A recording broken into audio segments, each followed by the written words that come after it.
Well, welcome, freedom-loving peoples, as my partner in crime, Ryan, likes to say when we start these podcasts. Unfortunately, Ryan is unavailable today, taking care of some other important stuff. But fortunately, we have a great guest on tonight, especially to talk about the issues in the Middle East surrounding Iran. Ambassador David Hale, who is a distinguished fellow at the Wilson Center. He is a professor at the Institute of World Politics. He is the former U.S. ambassador to Jordan, Pakistan, and my favorite place, Lebanon, where we have some very good mutual friends and mutual very good memories, I hope. I'll let him comment on that. He retired as the Undersecretary of State at the U.S. State Department, which is a huge job. He is a Presidential Rank Award. He retires as a career ambassador, which is, again, just an incredible accomplishment, and also served in multiple tours overseas. And he was the special envoy for Middle East peace process, which is also very relevant right now. So I can't go through his whole career biography, but maybe the most important thing is he's from New Jersey. And despite that fact, we're still friends. Not a joke for all you people from New Jersey. I am from New York, so we share the giants. Ambassador Hale, thank you for taking time with us tonight. I know you're in high demand, given your expertise and what's happening in the world right now, but thank you very much. It's a pleasure. It's great to be with you, Glenn, and thank you for the kind introduction. I wished I'd had more success in my career because we still have a lot of challenges to work on in the Middle East, as you know. Yes. So I'm going to just jump right into it. We had you as a guest a couple of months ago, and it was I remember it very clearly when events kicked off in Iran. You had said, when we were talking about Lebanon and Hezbollah and Iran's proxies, if I remember correctly, I'm going to paraphrase, but you said that the heart of the problem is Iran. We need to get at that problem. We can't keep dealing with one proxy or another proxy, but we need to deal with Iran. So since that time, we've taken kinetic action. I always say, somebody asked me on a podcast yesterday if I think that, the administration was right to start this war. I said this war has been going on for a long time. I just think it's an expansion of our response. What is your thoughts right now? How are you feeling, and any thoughts you can share with our audience on the situation? Yeah. Well, I completely agree with your point. This in many ways goes back to 1979. But we've had 8 American presidents, starting with Jimmy Carter, each of whom tried in their own way to deal with the problem of Iran, Revolutionary Islamic Republic of Iran. And we rarely got our way. They tried everything in the diplomatic playbook: maximum pressure, dual containment. Obama, in his first inaugural address, spent a lot of time. It's an inaugural address, the most important speech of an American president, extending the olive branch to Iran, and the Iranians ignored him for several years. We then had, George W. Bush had started multilateral negotiations on the nuclear threat. The Obama team came up with an agreement that many people felt was inadequate and was walked away from. But we even had the Reagan administration with the Iran-Contra, arms for hostages deal. We have tried everything conceivable, and every single time, the Iranians have somehow come out on top. The only other moment in history when we actually got our way with the Iranians was in the late 1980s. I was a young officer in the Persian Gulf serving in Bahrain, where our Navy was headquartered. So I had a front row seat. And we actually had a war with Iran. People may forget this, but we were trying to keep the oil tankers moving through the Straits of Hormuz in the midst of the Iran-Iraq war, when both of those countries were interfering with it. The Iranians backed down after about a couple of months of very heated conflict. They actually backed down. So this is a country that actually understands, I'm a diplomat, not a soldier, but they understand the language of force. Sadly, that is the only thing they understand. And when they are confronted with an American president who's not trying to find some other means other than determined use of force to prevail, they then back down. And I think that is what we're going to see eventually out of this situation. They do not have the wherewithal to deal with what they are now being confronted with by the United States and Israel. Now, what happens after that in terms of regime change and all those things we can dig into. And I think we do have to be careful about making sure we don't have overly ambitious goals about what's possible in this situation. But to finally put Iran back in its box and stop it from intimidating all of its neighbors, using all of these proxies since 1979 to ruin our day and ruin the days of our friends, would be quite an achievement.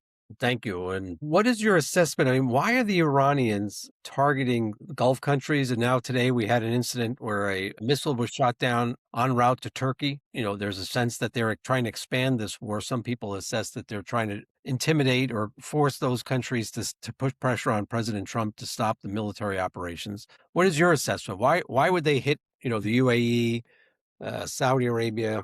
Are any thoughts on that, including civilian targets, including airports? Right. I mean, to me, it's a sign of desperation that they're kind of lost. This is not evidence of a real strategy. It's just kind of doing the things they can do. And by the way, the images that we see, although disturbing and dramatic about, embassies and airports and so forth in flames, it's really the result of just a few missiles and drones getting through, and that the hundreds and hundreds had been stopped. But I think the Iranian strategy is what you said. I think that there is probably the belief that they can somehow create a confrontation or at least a split between us and our Arab friends, in which the Arabs start to try to put pressure on the United States to end the war.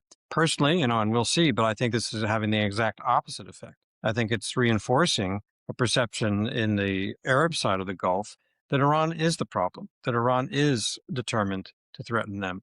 That Iran, I mean, they even attacked Oman, the most peace-loving nation, one of the most peace-loving nations on the planet. So, I mean, this isn't about the intimidation and violence of the Arabs. It's about the Iranians doing the thing they can do, which is to get through some of these air defense systems in the Gulf. Also, to try to shut down the Gulf economies. They have tried to target the oil facilities. Ras Tanura took a hit. Qataris, of course, have had to suspend LNG exports. But I suspect that in a matter of hours, if not days, and again, I could be wrong, I'm not a military expert, but from what I read, after we've conducted our operation to sort of eliminate the leadership in Iran, we're now focused on their means to retaliate. And so I suspect that their ability to launch these attacks through missiles and drones will begin to be reduced, probably not eliminated, but reduced over time. Already the Jordanians have reopened their airspace, for example. So I do think that our media, not deliberately, but just the nature of media and photojournalism, may be creating a sense of crisis that is perhaps a little bit overstated. Yeah, a lot of people are now talking about oil prices and, the Strait of Hormuz and the threats the Iranians have made there. And, I understand today Qatar declared force majeure.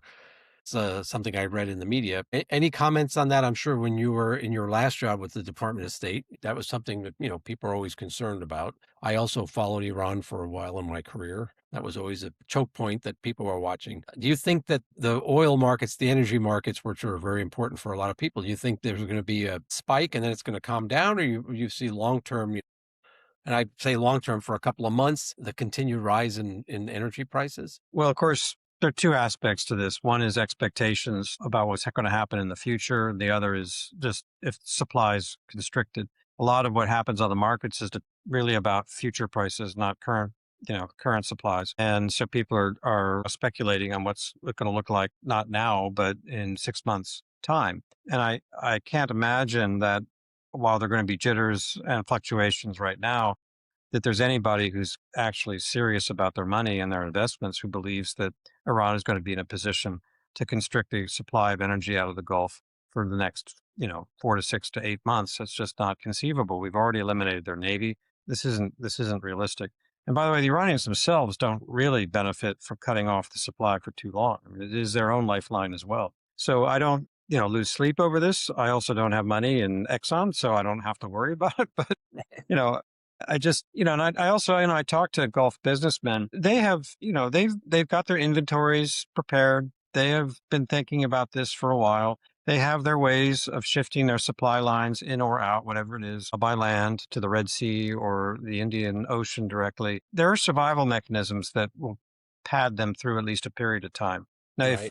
some way this becomes some weird situation in which the Iranians are actually able to sustain their resistance for quite a long time, that would be different. But I don't see it. I think that, the administration uses kind of loose language, but Heads Up today said they're toast. And, militarily, they're going to not be able to sustain this for very long. Now, again, the survival of the regime is a different question. Right. Yeah. So on that issue, I mean, if the regime survives, do you see a scenario where, there's a lot of talk now that the now former Supreme Leader's son is going to take power. He will be declared the the new supreme leader, Mustafa. Do you see a scenario where there could be some dialogue between the U.S. and the new Iranian supreme leader, so a new leader of the Islamic Republic of Iran? Yeah. Well, I mean, one question is whether we have a dialogue. The other question is whether it's a dialogue that is useful and productive and introduces flexibility that has been absent on the part of the Iranian side. I think that's going to take a while. My guess is that the regime is so disorganized, discombobulated at this point that their ability to do anything differently than the status quo is probably pretty limited. Whoever is going, I mean, there must be a tremendous power struggle going on over who's going to grab the reins. There's a decimation of so many sources of power in the country. I think that whoever becomes a spiritual leader, whether it's Mustafa Khamenei or other figures, are going to be hardliners. I don't think that we should be dreaming that there's going to be some change of heart there. But what's really interesting to me is what happens in the IRGC. And President Trump has hinted at this, that and I don't have access to the intelligence, so I have no idea, but that somehow we thought there were people that we might be able to work with. I'm sure there are. I mean, we've seen part of why this operation is so successful is that key elements of the security establishment regime seem to be answering to Israel and not to their own leadership, right? Right. So there must be opportunities there, and we'll see what they develop. It doesn't mean Iran's going to be pro-American. It doesn't mean that they're going to be less oppressive toward their own people necessarily, but they will no longer have, if this operation succeeds militarily, they'll no longer have the means to intimidate the neighborhood. And hopefully there'll be more pragmatic people than the 88-year-old or whatever it was, Ayatollah, who seems to have been playing by an old playbook that no longer was relevant to life today. And hopefully people will realize that the strategy that they had was not a successful one and they need to be more flexible. Right. That is the good scenario out of this. I don't believe that regime change, much as we might like to see democracy flourish in Iran, is in the short run in the cards. I think it's more about changing within the regime. I don't like the comparison to Venezuela. These are completely different countries, but at a certain superficial level where there are people who have been part of this whole system but are willing to adjust to new realities, that is our best hope. And let's shift to a country that you know better than anybody in the U.S., maybe anybody in definitely in Europe and maybe the world, in my opinion, Lebanon. So Hezbollah decided to get into the fray, and now the Israelis are ratcheting up their response. As we know, there was some dialogue between Beirut and Tel Aviv to try and, the discussion which we've all been following. Will the LAF seize Hezbollah's weapons? That dialogue was going on back and forth, and there were low-level strikes, or some strikes by the Israelis inside of Lebanon up until recently. But now the Israelis have, increased that, and there's talk about the Israelis deploying more troops or taking more territory in Lebanon. How do you see this playing out? Do you think that now is the Lebanese government's going to do something to stop Hezbollah? And how do you see the Shia community in Lebanon responding to what Hezbollah did? Yeah. Well, for those few who still somehow seem to believe that Hezbollah was not totally owned and operated by Iran, we now see the evidence yet again that is exactly the situation. It was not in Lebanon's interest to join into this campaign. The Israelis, I believe, had signaled pretty clearly to Lebanese leaders that they were not interested in widening the theater to include Lebanon so long as Hezbollah did not do so. But Hezbollah, I assume, was ordered by Iran to do it, and they did it. It is important to go back. I mean, over a year ago, there was a ceasefire agreement.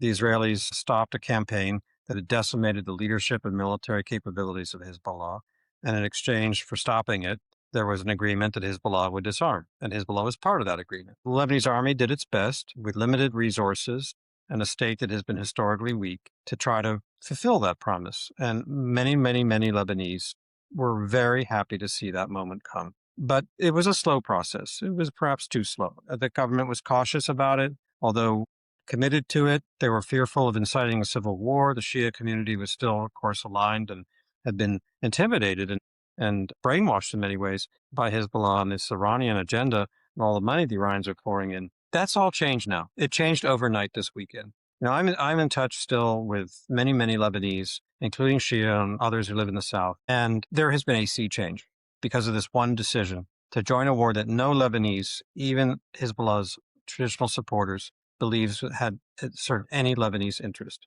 Hezbollah is making life and death decisions for them on behalf of Iran, not on behalf of Lebanon, in the face of the state. So the cabinet and the prime minister made a very courageous decision, actually, because Hezbollah still has arms. It can still kill its opponents, to actually ban Hezbollah's operations, which to us sitting, in our living rooms here in Washington sounds like a no-brainer, but it's not. It's a little bit harder. It's a big deal in Lebanon that they did that. Now that, this comes to your question, is are they going to actually implement this? And I believe, it was even before this campaign started, just a few weeks ago, the Lebanese army commander was here in Washington. He then went back to Beirut.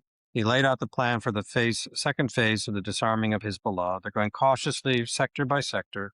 They do have limited manpower. I don't believe it's an excuse. I do believe that they have to, husband their resources. They don't want to make a mistake. They don't want to enter into a firefight that they can't win. But I think the fact that there's been this political sea change and this decision by the cabinet, and the cabinet includes 4 Shia ministers who Hezbollah had to, their people, Hezbollah, agreed to be in the cabinet. So this is the degree of change that has happened. So to my view, a lot of people ask the question, isn't American policy in Lebanon failing? I would say the opposite. We're actually winning, and it's now time to double down and give the army and the cabinet the encouragement and the pressure to actually follow through and be more aggressive than they have, because they now have political cover that they may have felt they didn't have before.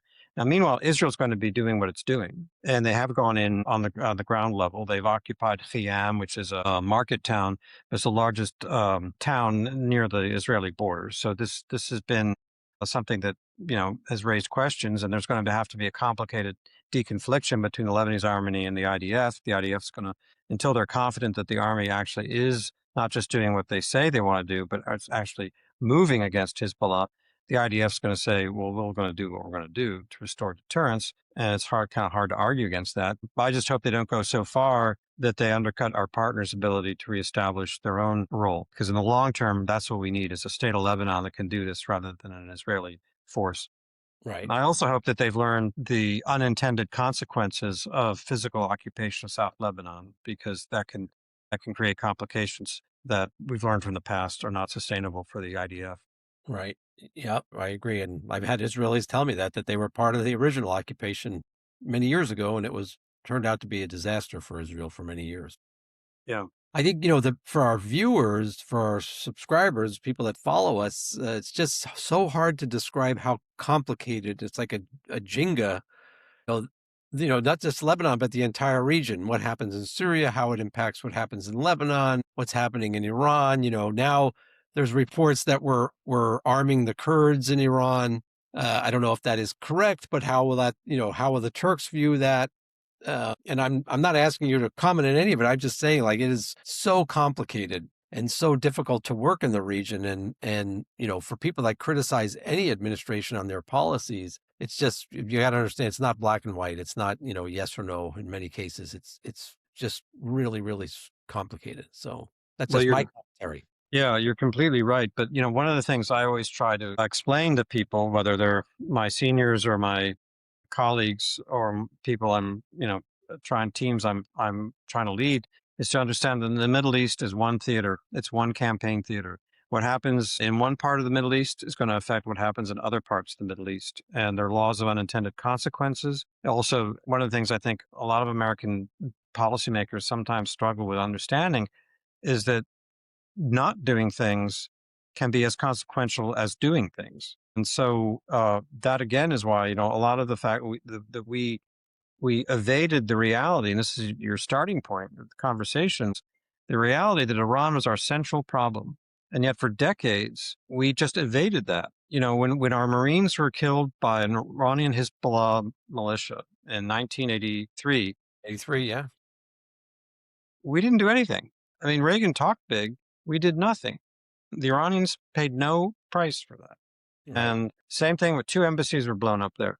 They still remember that. So we have ourselves to blame partly for allowing a situation to develop in which the Iranians knew they could outweigh us, and that our deterrence capabilities were impaired because the American people didn't care as much as they cared. They were willing to, invest in these things where it wasn't such a high priority for us. So we didn't necessarily expend things. When we've suffered losses like this, the American public said, well, why are we doing that? And people had to pull out. I don't want to see those kinds of losses again either, but we do have to be persistent. And whatever our strategy is, and I do believe that this strategy is probably the most likely to change the equation with Iran, we have to stick to it long enough to make it work. And it's not, when the war ends, and it will end probably in a matter of weeks, we still have to be engaged, not negotiating with these people. I mean, unless they come up with a new and more flexible approach, but keeping the pressure on and turning over to our allies like Israel and the Arab states the capacity to defend themselves adequately so we can also attend to other problems around the world. This is opening the door to that in a way that other presidents talked about it. They didn't actually do it. Now, I'm not saying, Trump will be watching our politics. He'll be watching his base. He'll be watching all kinds of things to see how far he wants to go. The way he's described the goals of this war are such that he can kind of declare victory whenever he wants. I hope he waits until we've actually really eliminated Iran's ability to threaten the neighborhood. I don't care about the regime personally. I'm less interested in that. I think over time we can create opportunities for more freedom and for more, diversity in Iran, and that would be great. But our real goal is to make sure they don't threaten the neighborhood. Right. And I'm glad you said like the campaign and you talk about Iran. How do you see, because my own view is that it's even bigger than that. We have Russia, we have, like we've been facing these threats which have something in common. Countries that have been working against our interests, sometimes together, sometimes not, but they do kind of overlap. And Russia's definitely one of them, the PRC, how do you think that, like, if you're Putin now, or you're Xi Jinping and you will see what's going on, what's your next step? How do you Right. respond? Yeah. I mean, you're absolutely right to bring this to the higher plane. Although I do think, personally, I don't think Trump's doing what he's doing in Iran because there's some subliminal strategy related to China. But any president of the United States knows that whatever he does in one part of the world is going to affect relationships around the world, including with the other great powers. And this is fantastic. I mean, the Chinese we're always trying to project the myth that America was a declining power. Well, I don't think anyone watching TV every night this week can draw that conclusion. Of course, the operation has to succeed for that to really be brought home. But I don't think anyone in authority in China can no longer believe, if they ever did, that America is not a formidable adversary and that they have to think more than twice about military action against our interests in places like Korea, Japan, or Taiwan. Then you have the other issue, which is, Iran ostensibly was an ally of China and Russia, and yet Russia and China are invisible. I mean, I'm sure they said something, but no one's even paying attention to that. They're doing nothing to defend Iran. They have no way to defend Iran. And so it's not we that are the declining power. It's these alliances that prove to be completely hollow. Just as when Bashar al-Assad placed his 911 call to Vladimir Putin and he got voicemail, right? All he got was a one-way ticket to Moscow, which is better than nothing. I mean, his regime collapsed because he hoped Russia would save the day, and they didn't. And they couldn't, by the way. Right. So I assume, leaders around the world are usually pretty intelligent, that they're watching all this and say, well, I'm sure I have things I can still gain from being friends with China and Russia, but security isn't one of them. Right. And so, I think that's going to have long-term implications in reestablishing the awareness that America not only is a force for good, because people need to understand how evil this Iranian regime was, and I don't use words like that lightly, but also how the power equation is shaping out in the world. And we are the dominant power, and the ability of the United States and Israel together technologically and use of intelligence in this way is just mind-blowing. No one else can do this, Right. anything even close. And that has to be a lesson that many people will be learning. If you put yourself in the place of an Iranian soldier now, or an Iranian airman, or an Iranian member of the Iranian Navy, you see what just happened with that destroyer, right? And Yeah. this, first torpedo attack from the U.S. Navy since the Second World War. It must be so. It's tragic that lives are being lost, but there's a war going on, and it must be. You just try and put yourself in the shoes of the Iranian military, just demoralizing and debilitating to think with what ease targets are being taken out. You probably can't trust somebody to your right or your left because, as you said, the accuracy of the strikes, going back to June, what the Israelis did, and then we added into, we participated in, and now what's going on jointly, it's pretty impressive, and it must be pretty scary if you're a soldier or you're a commander and you're told, okay, I want you to take action, and you have to really think, okay, what's this going to do for me or my troops? How's this going to play out if we try and strike, we try and take some action, and you say naval action against the U.S. or their allies? And at some point, I think the Iranian military is going to say, we've had enough of this. Like, it's just ridiculous. Yeah. There'll be crazy hardliners, very, no doubt about that. But I don't know. I hope that they realize, like, we do have the capability. It's not all these years of people lying. And I agree with you. We were not doing. We allowed the Iranians to do things to us, and we just took it passively. Maybe a tersely worded diplomatic note delivered through the Swiss, or I don't know. Now I hope they realize, like, we have the capability, and there are people that are willing to use that capability to defend our interests. You're 100% right. And I think that may be the beginning of, if we see cracks that occur because of that, that may be the beginning of true regime change. So I want to go back to one thing. You raised the Kurds, and, these reports just emerged within the last few hours. I have no idea whether there's any truth to it. There's a little bit of tension there, I think, because on the one hand, of course, we should be encouraging any opposition elements in Iran to come forth at this point. And the Kurds are probably the better organized amongst all of them. But we don't want to do things, it depends on what the Kurdish agenda is. And if it's maybe different than ours at the end of the day. Is our agenda regime change, or is our agenda the dismemberment of Iran? And the Kurdish, attitude may be more of the latter than the former. And we just have to be careful about that, because even if the popular support for the Iranian, Islamic Republic has diminished greatly, if not evaporated in the country, the security establishment obviously is still keeping a lid on it. But if it begins to look like our campaigns against Iran as a nation rather than a regime that is sort of discredited, we're gonna have problems there. And so I think the whole agenda about domestic change in Iran has not necessarily been thought through carefully, or at least it hasn't been presented in a way that makes me feel confident that it's been thought through. And with all the lessons we've had in front of us about how we don't really do that so well in Afghanistan and Iraq, it's like, why are we getting into that particular space?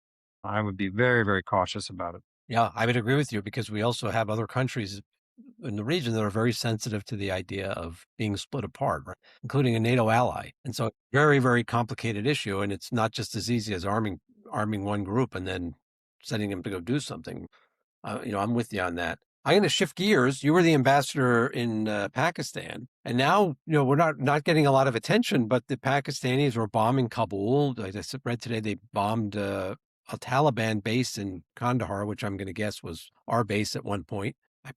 I probably stood on the runway there a couple of times. How are you watching this? I mean, what do you think? How important is this, and how dangerous is it that it will spread and turn into something more significant? Well, the Pakistani security establishment in some ways is reaping what they themselves have sown. I mean, they have tried to play the game of supporting some terrorists, not others, hoping that they were basically buying protection, and it didn't work. When I was ambassador there had been, we had been talking to the Pakistanis endlessly about their support for the Haqqani network, which is a Taliban faction that they were harboring because they thought it was giving them access and leverage over terrorists and protection. But these same groups that they were funding were targeting American soldiers and our allies. And we had these sterile conversations all the time about it.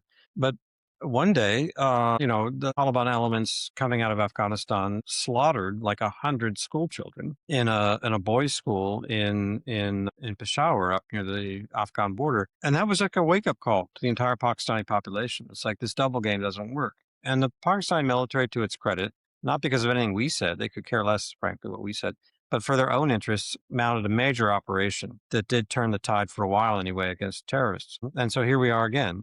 And I don't know that they're going to actually prevail at the end of the day, but they may be able at least to buy a period of time of calm. Because you got this basic problem with Pakistani security establishment in that their fixation is India. It's all they can think about. Right. And you can understand why. I mean, partition, and India is so big and Pakistan isn't, and the geography makes Pakistan very vulnerable. But not everything is about India, actually, at the end of the day.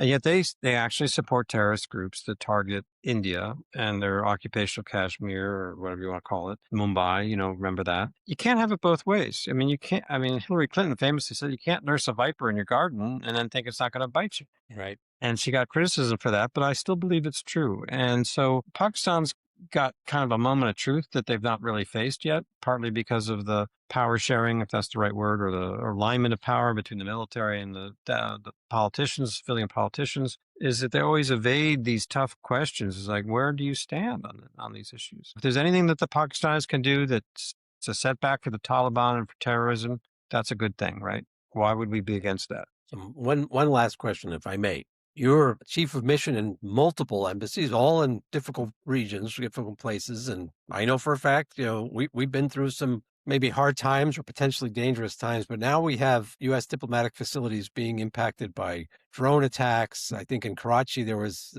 storming of the consulate. So somebody asked me yesterday on a podcast, like, what are you thinking of in your old job? Like, what do you think? What would you be thinking of? What should our listeners understand about what's an ambassador going through? Let's say if you're in Riyadh or you're in, you're the consul general in Karachi, in situations like this. Yeah. Well, there's always tension in our diplomatic service and all the different agencies that are working together, embassies, between keeping our people safe, which is paramount, and getting the job done. And so we just have to balance that. And every embassy, every ambassador, and station chief, and security officers, and defense attaches work together to try to make sure they can do the best to get the balance right. Usually, we have more advance notice, and I think was the case now, and we cleared the decks pretty early, particularly to get family dependents, out of harm's way, so we don't have to worry about that, so that our leaders and embassies can focus on the job. But the worst thing is to actually shut down. And so I hope, when you hear announcements that an embassy is closed, it's a little bit misleading because, yeah, they've closed because they're our local staff, or like 80% of an embassy staff, are going to stay home. We're not issuing visas. We're not doing public services to keep people out of harm's way. But embassies are still engaging the foreign governments. We're still cooperating with our defense and intelligence counterparts. All that kind of work just carries on, even under great risk. We have security that hopefully keeps us safe, but I hope we never get to the point where we feel like we can take no risks at all, because then we would be unable to function overseas. Right. So I do think that we have to accept, honor, and respect the people who do take risks, but make sure that they feel that they have our backing and can continue to do that. Right. Yeah. I mean, I think in my experience, there are a lot of people that join the foreign service to do things that are a little bit risky. They know it. And my own view is sometimes we overdid it. We our diplomacy suffered because we didn't have people going out talking to people because their security concerns were so high. Yeah. And it's definitely, very hard to balance all that. And those people that are, taking those risks, God bless them. We would pray for them all the time, but that is kind of the mission. Right. And I without mean, it, I have to say, I would, once I'd reached that, I was the senior foreign service officer for 3 years in the State Department. And I felt I had a little bit of maneuvering room, thanks to a wonderful Secretary of State, to kind of speak my mind with audiences. And I did, I mean, this was off the record, but I can say this, is that I would tell ambassadors and foreign service officers in gatherings, I said, you know what, you're going to hear from a lot of Washington officials like me that we have your back. And guess what? We don't. If you make a mistake that leads to a security problem, there is going to be an accountability issue for the rest of your life. And you have to understand that. And this is part of our politics. This is what Benghazi produced, where an ambassador made a decision in order to be engaged, and it led to great tragedy, but it was politicized instantaneously. And so I think our people need to understand that, you got to make these decisions because that's why you're being paid. That's why you have the honor of these titles, and make the right decisions. But the decisions shouldn't always be zero risk, because there's no such thing as zero risk. right. Yeah. So again, I won't go into detail, but I can tell the listeners that you and I have very personal experience with this, and you were extremely supportive, which I will never forget. And I did have people in my headquarters tell me it's on you if something goes wrong, which I understood that you take that responsibility when you accept the job. And, I know when I remember speaking with you about something and you just saying, do what you got to do. I trust you. That's your job. And I'm assuming you were trained to do it.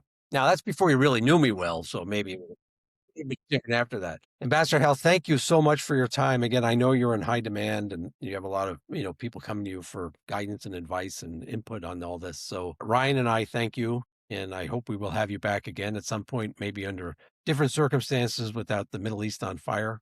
But really, very, very much appreciated. And your comments during our last podcast, which anyone that has not seen that podcast should go back and look at it, because you hit on a lot of these points, and it maybe somebody in the administration was listening to you on the issue of Iran, because I you know what you said was spot on. Well, they're doing the right thing. But thank you so much. I always enjoy our time together and these podcasts. Anytime you want, I'll be with you.